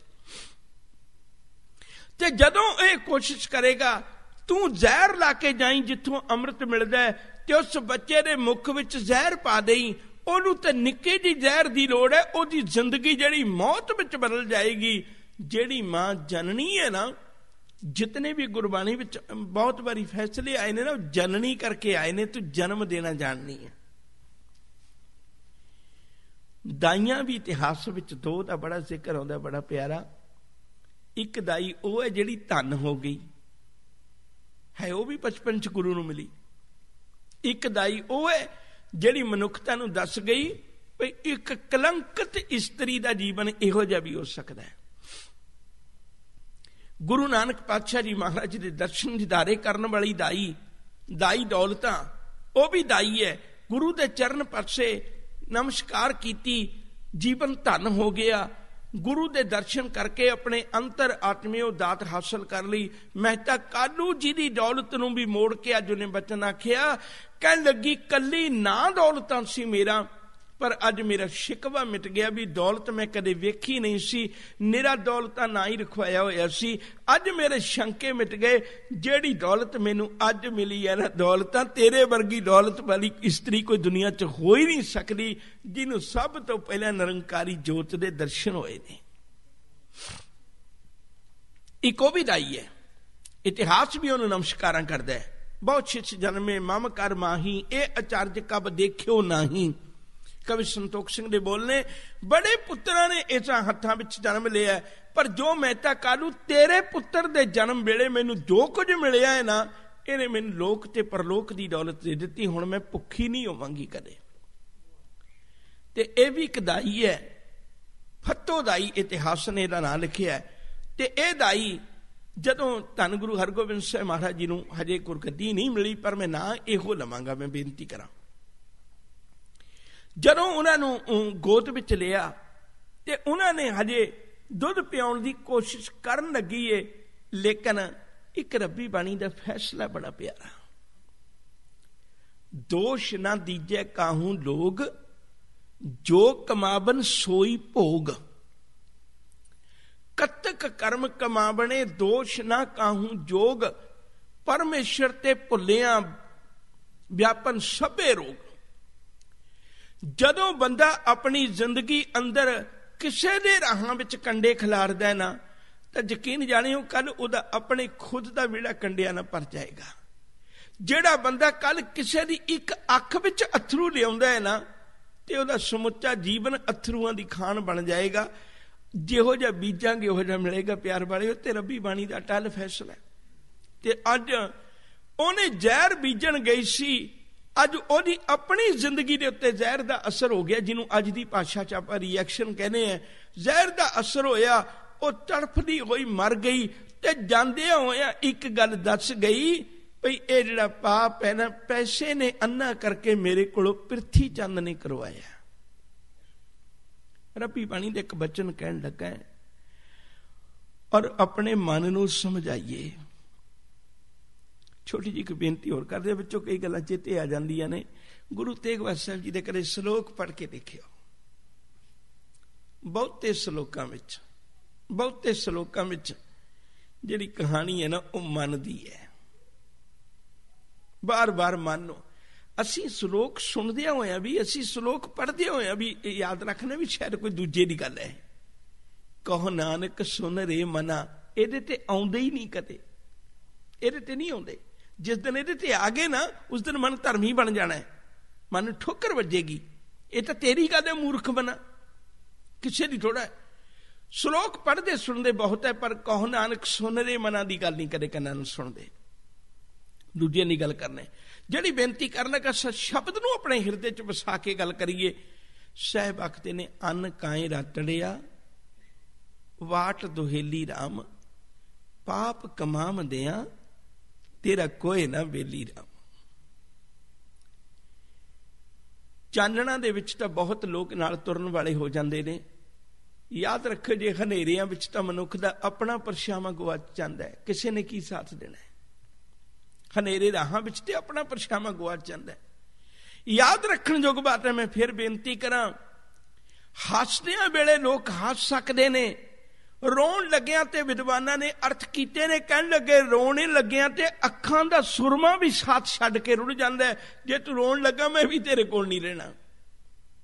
कहण लगे दुनियादारां दी की आस रखना है, पाप कमावदियां तेरा कोई ना बेली राम, कोई ना बेली होवे तेरा सदा पछोतावें, गुण गोपाल ना जपो रसना फिर कदों से दे आवे, तरवर बिशुन्ने न पात जुड़ते, जम मग गौन अकेली, बिनवंत नानक बिन नाम हर कै, सदा फिरत दुहेली। पापण दी लाश धरती ते पई है, लोकां दे सामने ओदा जिंदगी दा अंत समा प्रगट कर गया। धन दी खातर बंदा किहो जे पाप कर बैठदा है।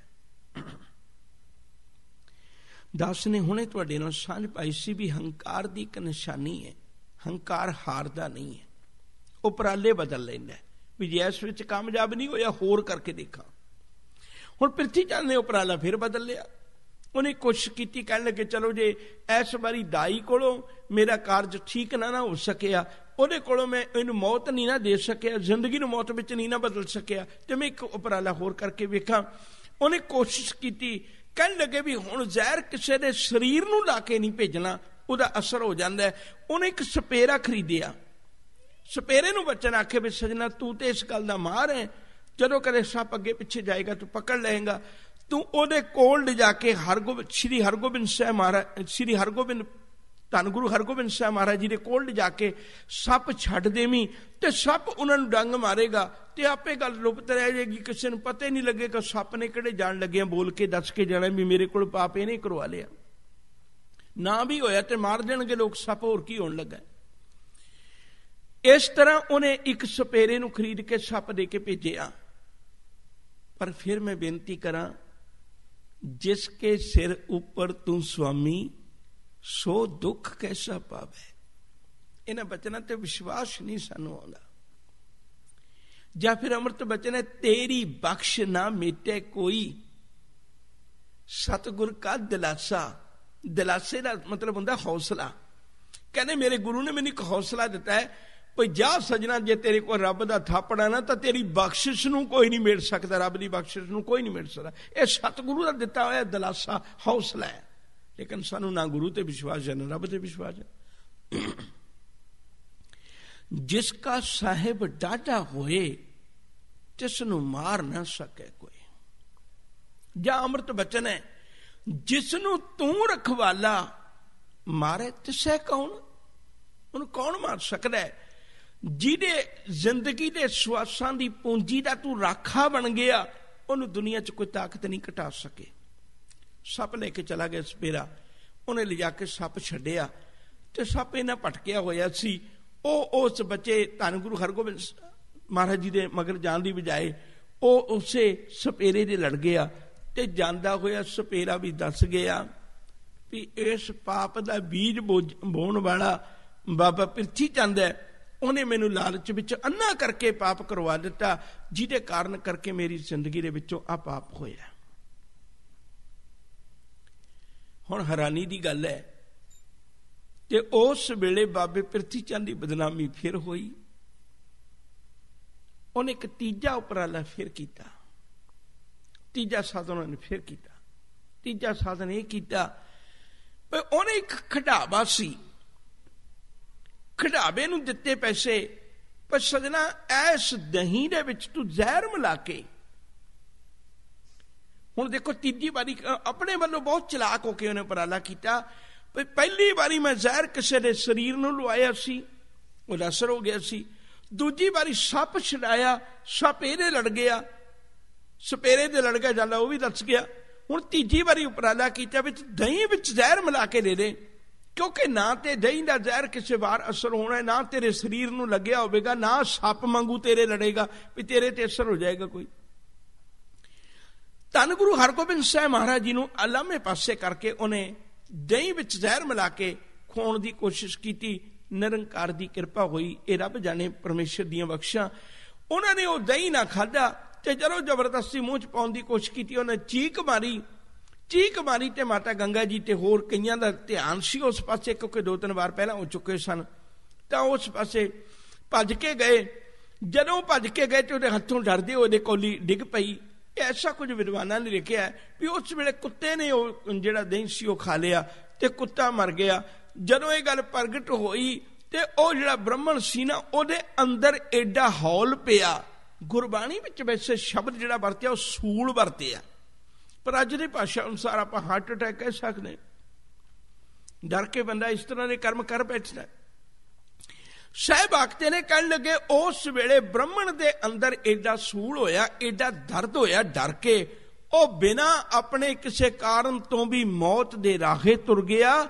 ਪਰ ਤੜਫਦਾ ਹੋਇਆ ਧਰਤੀ ਤੇ ਉਹ ਵੀ ਇੱਕ ਗੱਲ ਪ੍ਰਗਟ ਕਰ ਗਿਆ ਵੀ ਇਹ ਕਰਮਾਂ ਦੇ ਪਿੱਛੇ ਜਿਹੜਾ ਹੱਥ ਹੈ ਨਾ ਪਾਪ ਦਾ, ਉਹ ਬਾਬੇ ਪ੍ਰਿਥੀ ਚੰਦ ਦਾ ਹੀ ਹੈ।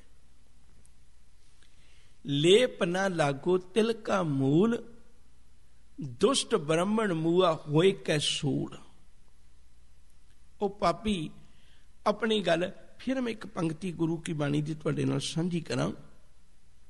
ਗੁਰੂ ਅਰਜਨ ਪਾਤਸ਼ਾਹ ਜੀ ਨੇ ਧੰਨ ਗੁਰੂ ਹਰਗੋਬਿੰਦ ਸਾਹਿਬ ਮਹਾਰਾਜ ਜੀ ਦੇ ਪ੍ਰਕਾਸ਼ ਵੇਲੇ ਉਚਾਰੇ ਹੋਏ ਸ਼ਬਦ ਮੰਨਿਆ ਜਾਂਦਾ ਹੈ, ਜਿਉਂ ਬਾਰਕ ਪਿਤਾ ਉੱਪਰ ਕਰੇ ਬਹੁ ਮਾਣ, ਬੁਲਾਇਆ ਬੋਲੀ ਗੁਰ ਕੇ ਭਾਣ, ਗੁੱਜੀ ਛੰਨੀ ਨਾਹੀ ਬਾਤ, ਗੁਰੂ ਨਾਨਕ ਤੁਠਾ ਕਿੰਨੀ ਦਾਤ।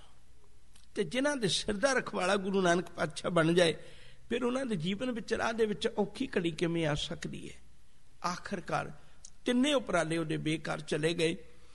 ਗੁਰੂ ਅਰਜਨ ਪਾਤਸ਼ਾਹ ਜੀ ਮਹਾਰਾਜ, ਡਾਕਟਰ ਜੋਤ ਸਿੰਘ ਨੇ ਇੱਕ ਬੜੀ ਪਿਆਰੀ ਬਾਤ ਲਿਖੀ ਹੈ, ਯੂਨੀਵਰਸਿਟੀ ਨੇ ਕਿਤਾਬ ਛਾਪੀ ਹੈ, ਤੇ ਉਹਨਾਂ ਨੇ ਇੱਥੇ ਬੜੀ ਪਿਆਰੀ ਗੱਲ ਲਿਖੀ। ਕਹਿਣ ਲੱਗੇ ਗੁਰੂ ਅਰਜਨ ਪਾਤਸ਼ਾਹ ਜੀ ਮਹਾਰਾਜ ਉਲਾਮਾ ਦੇਣ ਦੀ ਬਜਾਏ, ਦੇਖੋ ਇਹਨੂੰ ਕਹਿੰਦੇ ਨੇ ਭਾਣਾ, ਫਰੀਦਾ ਬੁਰੇ ਦਾ ਭਲਾ ਕਰ। ਕਹਿੰਦੇ ਬੁਰੇ ਦਾ ਭਲਾ, ਚੰਗੇ ਦਾ ਭਲਾ ਕਰਨ ਵਾਲੇ ਬਹੁਤ ਲੋਕ ਮਿਲ ਜਾਣਗੇ, ਪਰ ਮੈਂ ਤੈਨੂੰ ਇਸ ਲਾਈਨ 'ਚ ਨਹੀਂ ਰੱਖਣਾ ਚਾਹੁੰਦਾ। ਔਰ ਇਹ ਵੀ ਗੱਲ ਚੇਤਾ ਰੱਖਿਓ, ਬੁਰੇ ਦਾ ਭਲਾ ਮੰਗਣ ਵਾਲੇ ਵੀ ਬਹੁਤ ਮਿਲ ਜਾਣਗੇ। ਆਪਾਂ ਅਰਦਾਸ ਤਾਂ ਮੇਰੇ ਵਰਗਾ ਵੀ ਸ਼ਾਮਲ ਹੋ ਜਾਂਦਾ, ਅਰਦਾਸ 'ਚ ਕੀ ਔਖਾ ਹੈ। ਅਰਦਾਸ ਤਾਂ ਮੈਂ ਵੀ ਕਹਿਣਾ ਵੀ ਨਾਨਕ ਨਾਮ ਚੜ੍ਹਦੀ ਕਲਾ ਤੇਰੇ ਭਾਣੇ ਸਰਬੱਤ ਕਾ ਭਲਾ, ਪਰ ਜਦੋਂ ਕਿਤੇ ਮੇਰੇ ਸਾਹਮਣੇ ਕੋਈ ਬੁਰਾ ਆਵੇ, ਮੈਂ ਉਹਦੇ ਨਾਲ ਉਦੋਂ ਕਿਹੋ ਜਿਹਾ ਵਿਹਾਰ ਕਰਨਾ ਹੈ, ਇਹ ਮੈਨੂੰ ਉਦੋਂ ਚੇਤੇ ਕਰਨਾ ਚਾਹੀਦਾ ਵੀ ਜੇ ਮੈਂ ਅਰਦਾਸ ਵਿੱਚ ਸ਼ਾਮਲ ਹੁੰਦਾ ਤਾਂ ਮੈਂ ਗੁਰੂ ਦੇ ਬਚਨਾਂ ਨੂੰ ਪਹਿਰਾ ਦੇਵਾਂ, ਮੈਂ ਇਹਦਾ ਬੁਰੇ ਦਾ ਭਲਾ ਕਰਾਂ। ਸਾਹਿਬ ਕਹਿੰਦੇ ਚੰਗਿਆਂ ਦਾ ਭਲਾ ਕਰਨ ਵਾਲੇ ਬਹੁਤ ਲੋਕ ਹੋਣਗੇ, ਬੁਰਿਆਂ ਦਾ ਭਲਾ ਮੰਗਣ ਵਾਲੇ ਵੀ ਬਹੁਤ ਲੋਕ ਹੋਣਗੇ, ਪਰ ਬੁਰਿਆਂ ਦਾ ਭਲਾ ਕਰਨ ਵਾਲਾ ਕੋਈ ਵਿਰਲਾ ਹੋਵੇਗਾ। ਬੁਰਿਆਂ ਦਾ ਭਲਾ ਕਰਨ ਵਾਲਾ ਕੋਈ ਵਿਰਲਾ ਹੋਵੇਗਾ। ਛੋਟੀ ਜਿਹੀ ਉਦਾਹਰਨ ਦੇ ਰਿਹਾ, ਫਿਰ ਗੱਲ ਅੱਗੇ ਤੁਰਨੇ ਆ। ਅਕਸਰ ਜਦੋਂ ਕੋਈ ਵੀ ਦੁਨੀਆ ਵਿੱਚ ਸੂਰਮਾ ਹੈ ਨਾ, ਰਾਜਨੀਤੀ ਦੇ ਦੁਨੀਆ ਵਿੱਚ ਆਉਂਦਾ ਹੈ, ਤਾਂ ਜਦੋਂ ਉਹਨੂੰ ਹਥਿਆਰ ਚਲਾਇਆ ਸਿਖਾਇਆ ਜਾਂਦਾ ਤੇ ਨਾਲ ਇੱਕ ਗੱਲ ਸਮਝਾਈ ਜਾਂਦੀ। ਦੁਨੀਆ ਨੇ ਕਹਾਵਤਾਂ ਬਣਾ ਦਿੱਤੀਆਂ ਵੀ ਦੁਸ਼ਮਣ ਨੂੰ ਉੱਥੇ ਲਿਜਾ ਕੇ ਮਾਰੀਏ ਜਿੱਥੇ ਪਾਣੀ ਦੀ ਬੂੰਦ ਬਿਨਾ ਮਿਲੇ, ਤਾਂ ਕਿ ਤਰਸਦਾ ਮਰੇ। ਕਹਾਵਤਾਂ ਬਣਾ ਦਿੱਤੀਆਂ। ਲੇਕਿਨ ਸਤਿਗੁਰੂ ਤੇਰਾ ਘਰ ਕਿੱਡਾ ਬੁਰਿਆਂ ਦਾ ਭਲਾ ਕਰਨ ਵਾਲਾ, ਜਿਹੜੇ ਤੇਰੇ ਤੇ ਚੱਲ ਕੇ ਤੇਰੀ ਆਨੰਦਪੁਰੀ ਵਿੱਚ ਆਏ। ਹਾਲਾਂਕਿ ਤੂੰ ਉਹਨਾਂ ਦੇ ਸ਼ਹਿਰ ਨਹੀਂ ਗਿਆ, ਜਿਹੜੇ ਤੇਰੇ ਤੇ ਚੜ ਕੇ ਤੇਰੀ ਆਨੰਦ ਦੀ ਪੁਰੀ ਵਿੱਚ ਆਏ, ਉਹਨਾਂ ਕੋਲੋਂ ਤੂੰ ਆਨੰਦ ਦੀ ਪੁਰੀ ਨੂੰ ਵਸਦੀ ਰੱਖਣ ਵਾਸਤੇ ਜੰਗ ਲੜ ਰਿਹਾ ਹੈ। ਲੇਕਿਨ ਜੰਗ ਲੜਦਿਆਂ ਹੋਇਆਂ ਵੀ ਕੱਲੀਆਂ ਕਿਰਪਾਨਾਂ ਸਿੱਖਾਂ ਦੇ ਗਲ ਪਾ ਕੇ ਨਹੀਂ ਤੋੜ ਰਿਹਾ, ਜੰਗ ਦੇ ਮੈਦਾਨਾਂ ਵਿੱਚ ਕਿਸੇ ਦੇ ਗਲ 'ਚ ਮੱਛਕ ਪਾ ਕੇ ਵੀ ਤੋੜ ਰਿਹਾ ਵੀ ਜੇ ਕਿਤੇ ਕੋਈ ਪਾਣੀ ਨਾ ਪਿਆਸਾ ਨਜ਼ਰ ਆਇਆ, ਚਕਾ ਦੀ ਸਜਣਾ ਵਿਤਕਰਾ ਨਾ ਕਰੀ, ਉਹਨੂੰ ਭਾਵੇਂ ਕੋਈ ਮੰਗਦਾ ਹੋਵੇ। ਫਰੀਦਾ ਬੁਰੇ ਦਾ ਭਲਾ ਕਰ, ਮੰਗ ਨਾ ਨਿਰਾ। ਸਤਿਗੁਰੂ ਗੁਰੂ ਅਰਜਨ ਸਾਹਿਬ ਮਹਾਰਾਜ ਜੀ ਨੇ ਆਪਣੇ ਪੁੱਤਰ ਨੂੰ ਚੁੱਕਿਆ, ਮਾਤ ਗੰਗਾ ਨੂੰ ਨਾਲ ਲਿਆ, ਆਪ ਨਾਲ ਨੇ, ਕੁਝ ਸੇਵਕ ਨਾਲ ਲਏ ਨੇ। ਸਭ ਤੋਂ ਪਹਿਲੇ ਪ੍ਰਿਥੀ ਚੰਦ ਕੋਲ ਗਏ, ਗੁਰੂ ਕੀ ਬਿਲਾਲੀ ਤੋਂ ਆ ਕੇ ਕਹਿਣ ਲੱਗੇ, ਵੀਰਿਆ ਰੱਬ ਦੀ ਕਿਰਪਾ ਹੋਈ, ਗੁਰੂ ਰਾਮਦਾਸ ਸਾਹਿਬ ਸੱਚੇ ਪਾਤਸ਼ਾਹ ਦੀ ਬਖਸ਼ਿਸ਼ ਹੋਈ ਹੈ, ਲੰਮੇਰੇ ਸਮੇਂ ਬਾਅਦ ਰੱਬ ਨੇ ਔਲਾਦ ਬਖਸ਼ਿਸ਼ ਕੀਤੀ, ਇਹਨੂੰ ਅਸ਼ੀਰਵਾਦ ਦੇ। ਹੁਣ ਬਾਬੇ ਪ੍ਰਿਥੀ ਚੰਦ ਨੇ ਹੱਥ ਤੇ ਉਹਨੇ ਵੀ ਫੇਰਿਆ, ਜ਼ੁਬਾਨੋਂ ਤੇ ਬਚਨ ਉਹਨੇ ਵੀ ਕਿਹਾ ਹੋਵੇਗਾ ਵੀ ਇਹਦੀ ਉਮਰ ਲੰਮੀ ਹੋਵੇ, ਪਰ ਲੇਕਿਨ ਇੱਕ ਗੱਲ ਚੇਤਾ ਰੱਖਿਓ, ਗੁਰੂ ਦੇ ਦਰ ਤੇ ਇਹੋ ਜਿਹੇ ਲੋਕਾਂ ਦੇ ਬੋਲ ਕਦੇ ਸੱਚੇ ਨਹੀਂ ਹੁੰਦੇ, ਕਿਉਂਕਿ ਦਿਲੋਂ ਮੁਹੱਬਤ ਜਿਨ ਸਹੀ ਸੱਚਿਆ, ਜਿਨ ਮਨ ਹੋਰ ਮੁਖ ਹੋਰ ਸੇ ਕਾਂਡੇ ਕੱਚਿਆ, ਉਹ ਕਦੇ ਸੱਚੇ ਨਹੀਂ ਹੋਇਆ ਕਰਦੇ। ਦੂਜੀ ਵਾਰੀ ਲੈ ਕੇ ਮਹਾਦੇਵ ਕੋਲ ਚਲੇ ਗਏ। ਮਹਾਦੇਵ ਦੀ ਜ਼ਿੰਦਗੀ, ਭਾਵੇਂ ਗੁਰੂ ਅਰਜਨ ਪਾਤਸ਼ਾਹ ਨੂੰ ਉਹਨਾਂ ਨੇ ਕੋਈ ਜੀਵਨ ਪਰ ਸਾਥ ਨਹੀਂ ਦਿੱਤਾ, ਇਤਿਹਾਸ ਵਿੱਚ ਇੱਕ ਵੀ ਦਿਨ ਨਹੀਂ ਹੈ जिस दिन गुरु अर्जन पातशाह नूं बाबा महादेव ने साथ दिता होवे, जां बाबे पिरथी चंद नूं जाके गल कही होवे भी तू मैं विचकार जम्मिया ते तू तेरा की हक बनदा, तू बड़ा भरा होण दे नाते तैनूं गुरगद्दी नहीं मिली, गुरु रामदास जी नहीं दे के गए, तेरे सगों तेरे नाल एक बचन साझा करके गए ने, काहे पूत झगड़े तो हो संग बाप, जिनके जने वडीरे तुम हो 300 झगड़े तो पाप, जिस धन का तुम गर्द करत हो सो धन किसे ने आप। तेन तो समझा के गए ने भी तू धन दे मगरी तुरिया रहा, तू गुरु के चरणों में जुड़िया ही नहीं, इसलिए तेन कोई दात नहीं मिल सकी। बाबा महादेव ने निरोल जीवन गुजारिया, उन्हें ना गुरु अर्जन पातशाह दे नाल पाप कर्म में शामिल होए, ना ही गुरु अर्जन पातशाह जी महाराज, ना बाबा पिरथी चंद नाल पाप कर्म में शामिल होए, ना गुरु अर्जन पातशाह नाल चंगे कामां शामिल होए, निरोल जीवन गुजारे। पर गुरु अर्जन पातशाह जी महाराज ओहदे कोल भी लेके गए अपने पुत्र नूं, बाबा महादेव नूं भी आख्या तुसीं मेरे नालों वड्डे हो, घर विच बच्चे दा प्रकाश होया, मैं लैके घर परतिया ते तुसीं आशीर्वाद दिओ। बाबा महादेव ने भी बचन आखे। जदों ये गल दुनिया विच प्रगट हुई, अमृतसर साहब के वासियों नूं पता लगी, बाबे पिरथी चंद की इन्नी निंदा होण लग पई, इन्ना उहनूं लोग बुरा कहण लग पे, ओ तेरे कोलों जिंदगी खोना चाहुंदा है। पर धन गुरु अर्जन पातशाह जी, तुसीं बुरियां दा भला करन वाले अपनी औलाद लेके उन्हां दे घर भी गए, ताकि उन किसी के मन में कोई ईर्खा द्वेष भावना की गल बीज ना होवे, क्योंकि गुरु साहब ते आखते ने सब को मीत हम अपन कीना, हम सबना के साजन, दूर पर आयो मन का बिरहा, तो मेर कियो मेरे राजन, बड़ा औखा है। ये गल्लां करनियां बहुत सौखियां ने, मैं भी कर जांगा, पर निभाउणियां बहुत औखियां ने। तां ही बेनती की भी गुरबाणी जे आत्मा है ना, इतिहास एक साडा जिउंदा जागदा शरीर रूप विच कीते हुए कर्मां दा वेरवा है।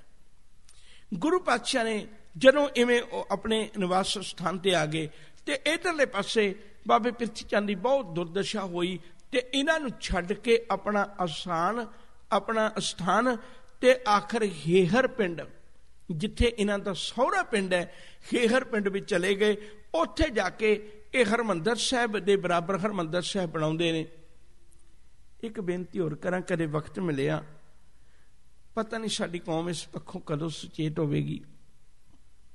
पुरातन समय के अंदर इन्हां ने श्री अकाल तख्त साहिब नूं ढा के देखिया, सिख ने बना लिया। उन्हें आख्या इट्टां ढाउण नाल कुछ नहीं होना, इट्टां जिन्नी मर्जी वारी ढा लीए दुबारे नवां चंगा खड़ा कर लेंदे ने। अकाल तख्त साहिब नूं ढा के देखिया, पर उन्हें सोचा भी असीं इट्टां ही ढाईआं ने, अकाल तख्त नहीं टठिया, इट्टां ही ढाईआं ने। हुण उन्होंने उपराला किया भी इउं करिए भी ढाईए ही ना, ढाईए ही ना। रब्बी बाणी विच बचन आउंदा, जिथे दुबदा पैदा हो जाए ना, उत्थे कदे गुरु की बख्शिश नहीं मिल सकती। रब्बी बाणी का फैसला है, जिस जल निध कारण तुम जग आए, सो अमृत गुर पाही जियो छोडो वेश भेख चतुराई, दुबदा ये फल नहीं जियो, दुबदा विच फल नहीं मिलना।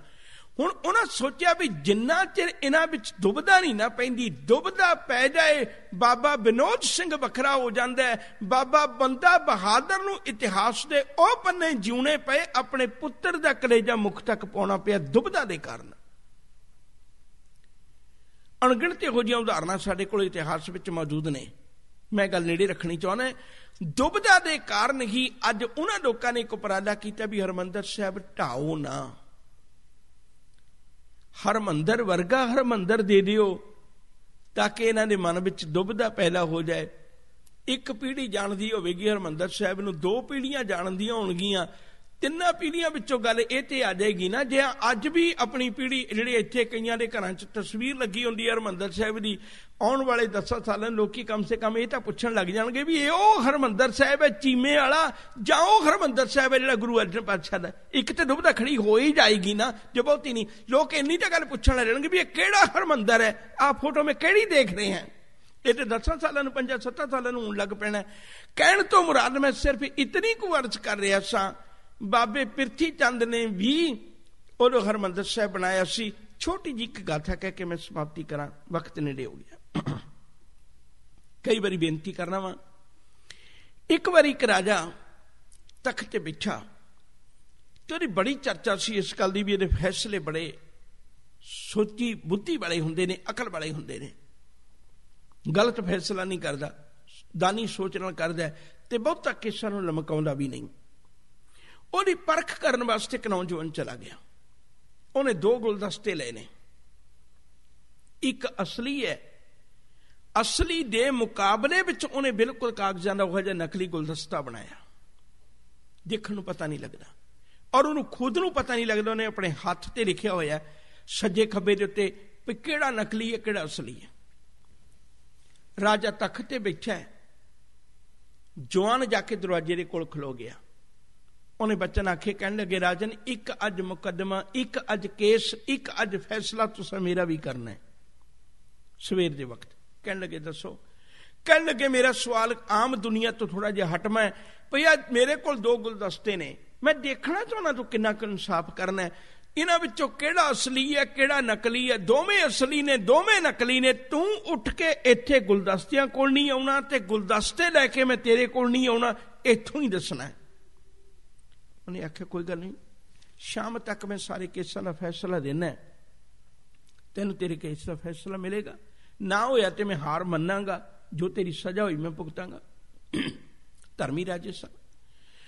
ਸ਼ਾਮ ਦਾ ਵਕਤ ਆਇਆ, ਰਾਜੇ ਨੇ ਬਚਨ ਆਖਿਆ, ਕਹਿਣ ਲੱਗੇ, ਪੁੱਤਰ, ਸੱਜੇ ਪਾਸੇ ਵਾਲਾ ਗੁਲਦਸਤਾ ਅਸਲੀ ਹੈ। ਉਹਨੇ ਦੇਖਿਆ ਆਪਣੇ ਹੱਥ ਤੇ ਵੀ ਹਾਂ ਇਹ ਬਿਲਕੁਲ ਠੀਕ ਹੈ, ਸੱਜੇ ਪਾਸੇ ਵਾਲਾ ਹੀ ਹੈ। ਪਰ ਉਹਨੇ ਸੋਚਿਆ ਵੀ 2 ਗੁਲਦਸਤੇ ਸਨ, ਆਖਰੀ ਇੱਕ ਦਾ ਅੰਦਾਜ਼ਾ ਤੇ ਲਾਉਣਾ ਹੀ ਸੀ ਨਾ, ਵੀ ਵੈਸੇ ਹੀ ਕਹਿ ਦਿੱਤਾ ਹੋਏਗਾ।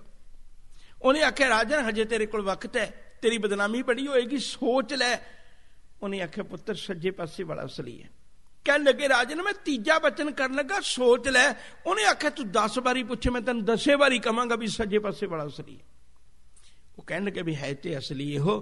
ਪਰ ਰਾਜੇ ਨੂੰ ਕਹਿਣ ਲੱਗੇ ਵੀ ਮੈਨੂੰ ਇੰਨੀ ਗੱਲ ਦਾ ਹੱਥ ਜੋੜ ਕੇ ਪੁੱਛਣਾ ਚਾਹੁੰਦਾ ਵੀ ਤੇਰਾ ਭਰੋਸਾ ਕਿਵੇਂ ਹੋਇਆ। ਮੈਨੂੰ ਨਹੀਂ ਸੀ ਭਰੋਸਾ ਇਸ ਗੱਲ ਤੇ, ਮੈਂ ਹਾਲਾਂਕਿ ਪਕੜ ਕੇ ਲੈ ਕੇ ਆਇਆ, ਬਣਵਾ ਕੇ ਲੈ ਕੇ ਆਇਆ, ਤੈਨੂੰ ਕਿਵੇਂ ਭਰੋਸਾ ਸੀ।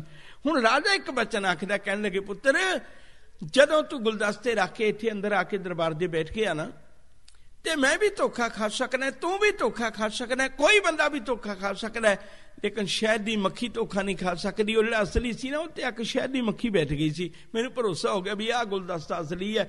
ਨਕਲੀ ਭਾਵੇਂ ਕਰੋੜਾਂ ਚੰਗੇ ਬਣਾ ਲੈ ਸੱਜਣਾ, ਸ਼ਹਿਦ ਦੀ ਮੱਖੀ ਨੇ ਧੋਖਾ ਨਹੀਂ ਜੇ ਖਾਣਾ। ਬਸ ਸਿਰਫ ਇਤਨੀ ਬੇਨਤੀ ਕਰਨਾ ਚਾਹੁੰਦਾ, ਪੁਰਾਣੇ ਸਮੇਂ 'ਚ ਵੀ, ਅੱਜ ਵੀ, ਤੇ ਆਉਣ ਵਾਲੇ ਸਮੇਂ 'ਚ ਵੀ ਐਸਾ ਹੁੰਦਾ ਰਹੇਗਾ। ਗੁਰੂ ਦੇ ਇਹਨਾਂ ਖੁਸ਼ਬੋਦਾਰ ਫੁੱਲਾਂ ਦੇ ਮੁਕਾਬਲੇ ਵਿੱਚ ਕਈ ਕਾਗਜ਼ ਦੇ ਫੁੱਲ ਬਣਦੇ ਰਹਿਣਗੇ, ਪਰ ਜਿਹਦੀ ਬਿਰਤੀ ਸਿੱਖ ਦੀ ਸ਼ਹਿਦ ਦੀ ਮੱਖੀ ਵਰਗੀ ਹੈ ਨਾ, ਉਹ ਕਦੇ ਇਸ ਗੁਰੂ ਨੂੰ ਛੱਡ ਕੇ ਨਹੀਂ ਜਾਏਗਾ। ਇਸੇ ਲਈ ਹਜ਼ੂਰ ਨੇ ਗੁਰਬਾਣੀ ਦੀ ਪੰਕਤੀ ਵੀ ਇੱਕ ਵਰਤੀ ਹੈ। ਮਾਲਕ ਆਖਦੇ ਨੇ, ਸਾਧ ਸੰਗਤ ਮਿਲ ਰਹੀ ਹੈ ਮਾਧੋ ਜੈਸੇ ਮਧਪ ਮਖੀਰਾ। ਕਹਿਣ ਲੱਗੇ, ਜਿਵੇਂ ਸ਼ਹਿਦ ਦੀ ਮੱਖੀ ਜੁੜੀ ਰਹਿੰਦੀ ਹੈ ਨਾ, ਉਹ ਕਦੇ ਧੋਖਾ ਨਹੀਂ ਖਾਂਦੀ, ਉਹ ਕਦੇ ਕਾਗਜ਼ਾਂ ਦੇ ਫੁੱਲਾਂ ਤੇ ਨਹੀਂ ਜਾਂਦੀ, ਉਹ ਹਮੇਸ਼ਾ ਅਸਲੀ ਫੁੱਲਾਂ ਕੋਲ ਹੀ ਸ਼ਹਿਦ ਲੈ ਕੇ ਆਉਂਦੀ ਹੈ। ਤੇ ਜੇ ਸ਼ਹਿਦ ਲੈਣਾ ਫਿਰ ਤੇ ਇਹਨਾਂ ਅਸਲੀ ਫੁੱਲਾਂ ਕੋਲ ਹੀ ਹੈ। ਜੇ ਸਜਾਵਟ ਕਰਨੀ ਹੈ, ਸਿੱਖ ਦਿਖਾਉਣਾ ਹੀ ਹੈ ਵੀ ਮੈਂ ਸਿੱਖ ਹੈ, ਸਿੱਖੀ ਵਾਲੀ ਖੁਸ਼ਬੂ ਪੈਦਾ ਨਹੀਂ ਕਰਨੀ, ਮਿਠਾਸ ਪੈਦਾ ਨਹੀਂ ਕਰਨੀ, ਇਹ ਕੰਮ ਕਾਗਜ਼ ਦੇ ਫੁੱਲ ਵੀ ਕਰ ਦੇਣਗੇ, ਦੇਹਧਾਰੀ ਵੀ ਕਰ ਦੇਣਗੇ। ਇਹ ਤੇ ਕਾਗਜ਼ ਦੇ ਫੁੱਲ ਵੀ ਦੇਹਧਾਰੀ ਵੀ ਪੈਦਾ ਕਰ ਦੇਣਗੇ। ਸਿੱਖ ਦਿਸਣ ਉਹ ਵੀ ਲਾ ਦਿੰਦੇ ਨੇ, ਕੋਈ ਵੱਡੀ ਗੱਲ ਨਹੀਂ। ਹਾਲਾਂਕਿ ਉਹਨਾਂ ਦਾ ਸਿੱਖ ਤਾਂ ਸਗੋਂ ਬਹੁਤਾ ਚੰਗਾ ਸਿੱਖ ਲੱਗਦਾ ਦੇਖਣ ਨੂੰ, ਕਿਉਂਕਿ ਕਈ ਮਾੜਾ ਮੂਲਾ ਕਈ ਕੁਛ ਕੀਤਾ ਹੁੰਦਾ ਉਹਨਾਂ ਨੇ, ਤੇ ਉਹ ਦੇਖਣ ਨੂੰ ਸਿੱਖ ਉਹਨਾਂ ਦੇ ਜ਼ਿਆਦਾ ਚੰਗੇ ਲੱਗਣਗੇ। ਗੁਰੂ ਵਾਲਾ ਸਿੱਖ ਦੇਖਣ ਨੂੰ ਚੰਗਾ ਨਹੀਂ ਬਹੁਤਾ ਲੱਗੇਗਾ, ਪਰ ਗੁਰੂ ਵਾਲੇ ਸਿੱਖ ਦੇ ਅੰਦਰ ਸ਼ਹਿਦ ਦੀ ਮਿਠਾਸ ਹੋਵੇਗੀ ਪਿਆਰਿਓ, ਕਿਉਂਕਿ ਉਹ ਅਸਲੀ ਫੁੱਲਾਂ ਨਾਲ ਜੁੜਿਆ ਹੋਇਆ ਹੈ। ਇਸ ਤੋਂ ਅਗਲੀ ਲੜੀ ਕੱਲ ਰੋਜ਼ ਤੁਹਾਡੇ ਨਾਲ ਸਾਂਝੀ ਕਰਾਂਗਾ। ਗੁਰੂ ਸਾਹਿਬ ਕਿਰਪਾ ਕਰਨ, ਆਪਾਂ ਇਤਿਹਾਸ ਨੂੰ ਬਹੁਤ ਪੱਖੀ ਢੰਗ ਨਾਲ ਵਿਚਾਰ ਕੇ ਆਪਣੇ ਜੀਵਨ ਵਿੱਚ ਕੁਝ ਲਾਹਾ ਲੈ ਸਕੀਏ। ਹੋਈਆਂ ਭੁੱਲਾਂ ਦੀ ਖਿਮਾ, ਅਦਬ ਸਤਿਕਾਰ ਨਾਲ ਆਖੋ ਜੀ। ਵਾਹਿਗੁਰੂ ਜੀ ਕਾ ਖਾਲਸਾ, ਵਾਹਿਗੁਰੂ ਜੀ ਕੀ ਫਤਿਹ।